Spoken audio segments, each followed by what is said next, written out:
নমস্কাৰ আমি এই মুহূৰ্তত দীপজ্যোতিৰ সিহঁতৰ আমি ফেচবুকৰ পৰা লাইভত আছোঁ এটা বিশেষ কথাৰ কাৰণে আজি আমি এনেকৈ ধৰণে লাইভত আহিব লগা হ'ল আপোনালোকে নিশ্চয় গম পাইছে বৰ্তমান সমগ্ৰ অসমত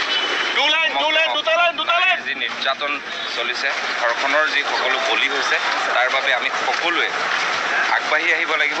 আমিও আজি আগবাঢ়ি আহিছোঁ সকলোৱে আগবাঢ়ি আহিছোঁ গতিকে এনেধৰণে আমি সমদল উলিয়াইছোঁ যাতে আমাৰ এই সমাজখনত যি দুষ্কৃতিমূলক কাৰ্য সেয়া নাইকিয়া হওক অসমত নাৰীৰ সুৰক্ষা সুন্দৰভাৱে থাকক অসমীয়া ৰাইজ সুন্দৰভাৱে জীয়াই থকাৰ কাৰণে আইন শৃংখলা চৰকাৰখনে যাতে সুস্থিৰভাৱে বজাই ৰাখে তাৰ বাবে আমাৰ এয়া এক প্ৰয়াস আৰু যিসকল ধৰ্ষণকাৰী তেখেতসকলক উপযুক্ত শাস্তি দিবৰ কাৰণে উপযুক্ত শাস্তি মানে ফাঁচীৰ দাবীৰ কাৰণে আমি এনেদৰে ৰাজপথলৈ ওলাই আহিছোঁ আৰু আপোনালোকে ওলাওক যিহেতু এইটো মোহনৰ ফেচবুকৰ পৰা আমি লাইভত আহিছোঁ আমি তেখেতৰ ওচৰলৈ গৈছোঁ আমি তেখেতৰ পৰা অকণমান জানি ল'ম আজি মানে যোৱা দুদিনৰ আগতে যিটো ভূখণ্ড কাহিনী ঘটনা হৈ গ'ল গতিকে আমি গোটেই আৰ্টিষ্টসকল ওলাই আহিছোঁ এই ঘটনা প্ৰতিবাদ কৰিবৰ কাৰণে আৰু ইয়াৰ উপযুক্ত শাস্তি হ'ব লাগিবই আমাক সকলোৱে সহযোগ কৰে আমি যেনেকৈ সমদল ওলাই আহিছোঁ যোন আছে আমাক সহযোগ কৰিব পাৰে আৰু মই দেখাবলৈ কম ভূমিখিনি আৰ্টিষ্টকে দেখাই দিলে হয় যোন আছে আমাৰ লগত মই সকলোকে দেখুৱাইছোঁ অসমৰ আইমী বৰুৱা বাকে আদি কৰি জয়ন্ত দা বিশিষ্ট সংগীতকৰ্মী বিশিষ্ট পৰিচালক ৰাজেশ ভূঞা ডাঙৰীয়া বেহৰবাৰী আউটপোষ্টৰ সমষ্টিৰ বৰষাৰণী বিষয়াকে আদি কৰি মণিপুৰকে আদি কৰি নীলয় শংকৰ গুপ্তা দীপক ৰয় সিদ্ধাৰ্থ শৰ্মা আৰু তেনেকৈ দিগন্ত দা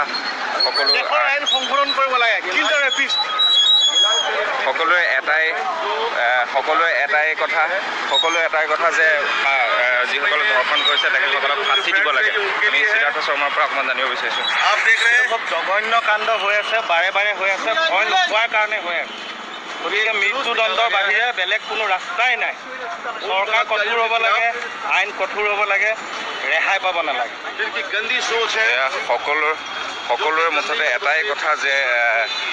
ফাঁচি দিব লাগে যিসকলে ধৰ্ষণ কৰিছে সকলোৱে মোহনত ধৰিব লাগে এটা কৰিব আমাৰ লগত বহুকেইগৰাকী জনপ্ৰিয় অভিনেত্ৰী আজি নিজৰ ব্যস্ততা কাটি কৰি ৰাইজৰ বাবে ওলাই আহিছে আমি বৰ্ষা বা অকণমান যদি